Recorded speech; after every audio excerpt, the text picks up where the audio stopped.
Welcome back, everyone, to the Deep Dive. This time, we're going really deep into a fascinating case from Equatorial Guinea. Absolutely. A case that, on the surface, seems like just a salacious story about sex tapes and infidelity.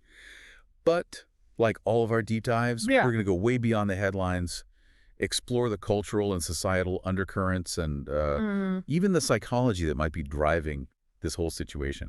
So, are you ready to dive in? Absolutely, I'm ready. Okay. So, for those who haven't heard about this case, let me set the stage a little bit. Yeah. We're talking about Baltazar Mfanga. Now, he's the Director General of Equatorial Guinea's National Financial Investigation Agency. Think of it kind of like their version of the FBI. Now, Mfanga was arrested recently. Oh, wow. And the reason? Allegedly, he was caught with over 400 sex tapes. Oh, my goodness. Not just any tapes, though. These tapes featured the wives of high-ranking government officials, a pastor's wife, even some of his own relatives. That's a lot of tapes, 400. That number just by itself is kind of mind-blowing, isn't it? I mean, it suggests something beyond, just like a simple affair or two. It makes you wonder about the psychology of it all, right? Why the need to document everything? It really does. Yeah. I mean, is it a need for control? A need for validation? What's going on there? Yeah. And then, of course, there's the question of the women. Now, the source material that we've been going through seems to suggest that a lot of these women were willing participants. Huh. That adds a whole other dimension to this, doesn't it? Because if it was consensual, it really challenges that image of Mfanga as this predator, right? I mean, it raises questions about agency and desire, right? Totally. Why these women might be seeking out these experiences outside of their marriages. Yeah, and the source material even talks about how in this society, in Equatorial Guinea, women's sexual needs are often suppressed. And they use this very striking phrase. They talk about reaching El Dorado to describe what these women might be seeking. Yeah. That's powerful imagery, isn't it? It's almost like this forbidden desire, this idea of a paradise, a place where those desires could be fulfilled. Yeah. It really makes you think about how different cultures deal with female sexuality. Is this like a clash between traditional values and then maybe some evolving attitudes? I don't know. It's interesting that you brought up traditional values because one of the things that really jumped out at me was Mfanga's job. Right. He was investigating financial crimes. I mean, think about that. Oh, yeah. That puts him in a position of power, especially over the husbands of these women. Right. And that's, I think, where we have to start talking about power dynamics. Absolutely. And some of the people in the videos that we watched even speculated that some of these husbands might have been aware of what was going on. And that they might have even offered their wives to Mfanga as a way to kind of avoid investigations. That's a disturbing thought. But it really does highlight how power can be misused and abused, especially in a system where maybe corruption is already an issue. Yeah. But on the other hand, other people in the videos were adamant that these women were acting totally independently. Right. Saying that they were just seeking out something that they weren't getting in their marriages. Well, that raises a whole other question then, doesn't it? I mean, were they really empowered by making these choices? Or is there something else going on? Something that's maybe, I don't know, limiting their choices? That's tough, isn't it? It is. It is a tough question. Because, I mean, we can't just ignore those power imbalances. Oh, we can't. At play here. And then there's the fact that some of these women, we're talking about Mfanga's brother's wife, his pastor's wife, even other relatives. Oh, wow. So that adds another layer to this whole thing. It does. It makes you wonder about the nature of those relationships. I mean, were they purely transactional, or was there something, I don't know, something more emotional going on? Yeah, and what about the psychological impacts? For everyone involved, right? I mean, imagine the betrayal, the humiliation, the fear of exposure. It's a violation on so many levels. I mean, not just trust and privacy, but also their sense of safety and security. Totally. Yeah. I mean, and think about the trauma, right? Not just for the women, but their families as well. Oh, yeah, absolutely. That's something that I think is often overlooked in these types of cases, right? I mean, the ripple effects, broken families, social ostracism, all that. Yeah, and this case actually reminded me of something that we touched on in one of the source videos. It was a case, it was a Nigerian police officer. Okay. Abba Kyari, I think was his name. And he was accused of doing something. Oh, yeah. Very similar. Makes you wonder how common this actually is. Yeah, are we just scratching the surface here? Are there systemic problems, within law enforcement that make this type of exploitation possible? Yeah. It's a question worth asking, isn't it? Yeah, and then there's the whole question of then Funga's motivations, right? I mean, why record all of this? Yeah. Was it just purely for personal gratification? Yeah. Or is there something more going on? Well, some people in the video suggested that maybe he was using the tapes for blackmail. Yeah, as a financial investigator, he would have had access to a lot of sensitive information. Oh, yeah. So maybe he was leveraging that to keep people quiet. It's a chilling thought. It is. It really is. Someone using their power like that. Yeah. Just a reminder that power in the wrong hands can be very dangerous. You know, we talked earlier about the psychology of this whole situation. Yeah. I'm really curious to hear your thoughts about that. What kind of profile might someone like Mfanga have? Well, one thing that the source material touched on was narcissistic personality disorder. Okay. You know, which could maybe explain that need for control and validation, right? Narcissists tend to crave admiration, and they can be very manipulative. So recording these encounters could have been a way for him to feel powerful. Right, exactly. A way to kind of objectify these women, turn them into, trophies. And even that, the fact that he was targeting women connected to powerful men. Right. It's almost like he was getting off on that, like conquering those who seem untouchable. Yeah. It's a weird power play, isn't it? It is. It is. But what about the women? I mean, were they victims in all of this, or were they willing participants? It's a really complex question. I mean, we can't really make generalizations, right, about their motivations or their agency. But the source material does highlight this double standard that exists, right? These women are condemned for their actions, while their husbands are presumably engaging in affairs as well, but they're spared from the criticism. Yeah.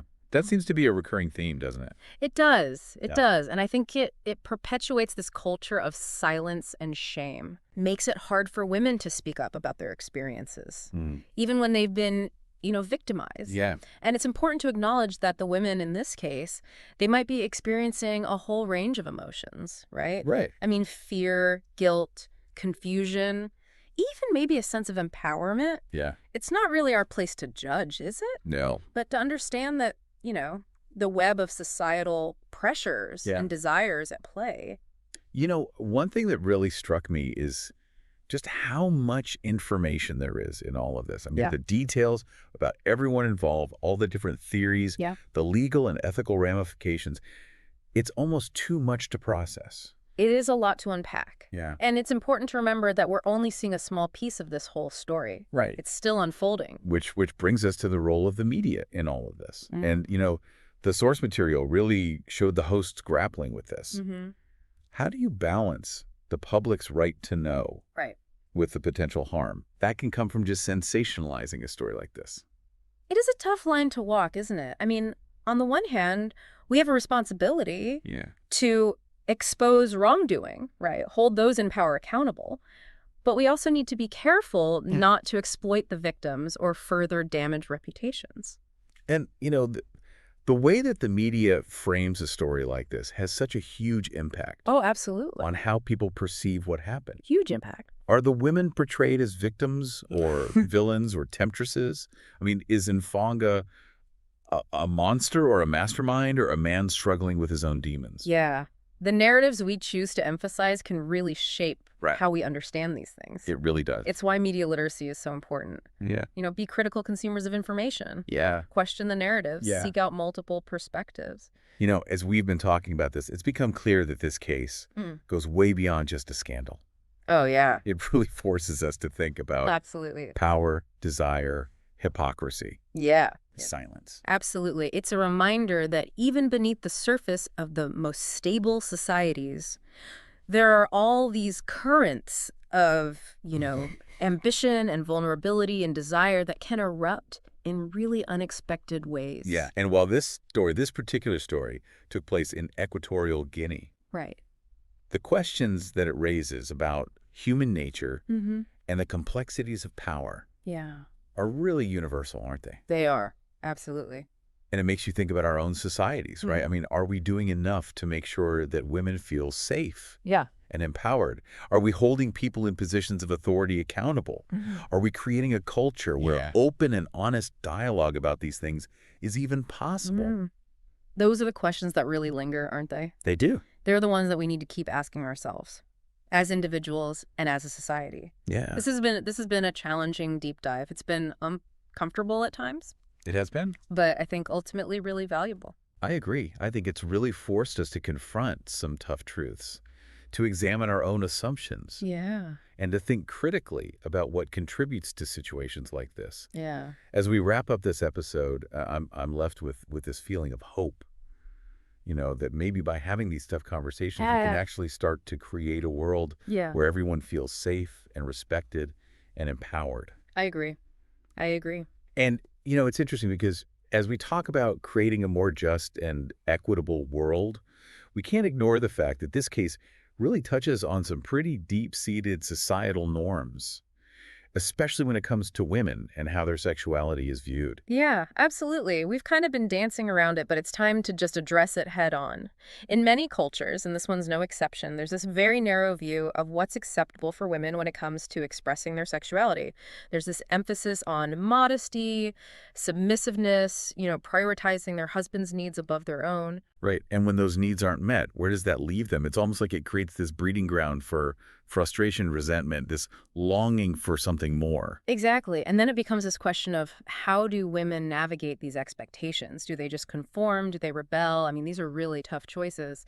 And this case, I think, really highlights the pressure that women face in a society that often silences them, limits their options. That makes me think about that phrase, reaching El Dorado again.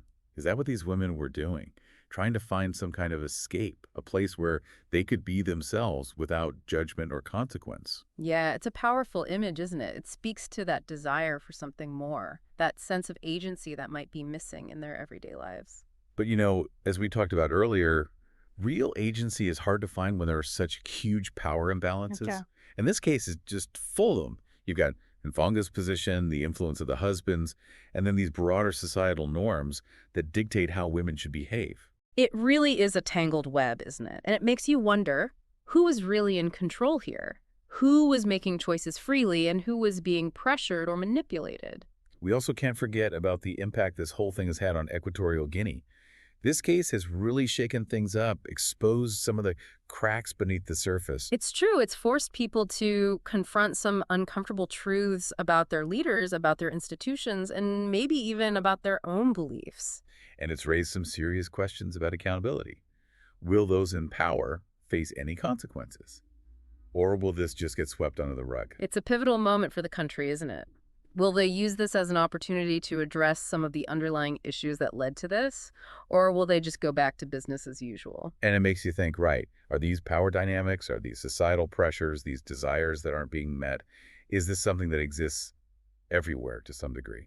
I think you're right. The specifics might be different, but those core elements of power, of sex, of societal control, those are things that people have been dealing with forever. Which brings us back to why it's so important to talk about these things, to shine a light on the uncomfortable truths, to challenge the norms that perpetuate inequality. Exactly. This might have started in Equatorial Guinea, but it really has implications for all of us.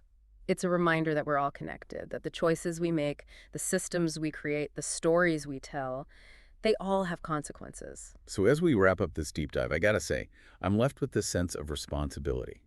A responsibility to keep learning, to keep these conversations going, and to do what I can to create a world where everyone feels safe and respected. I couldn't agree more. Knowledge is power, and by understanding these complex dynamics, we can start to make real change. We can build a future where everyone has the freedom to make their own choices and live their lives authentically. And on that note, that's a wrap for this deep dive. We really appreciate you joining us, and we hope you'll continue to explore these topics with us in future episodes. Thanks for listening, everyone.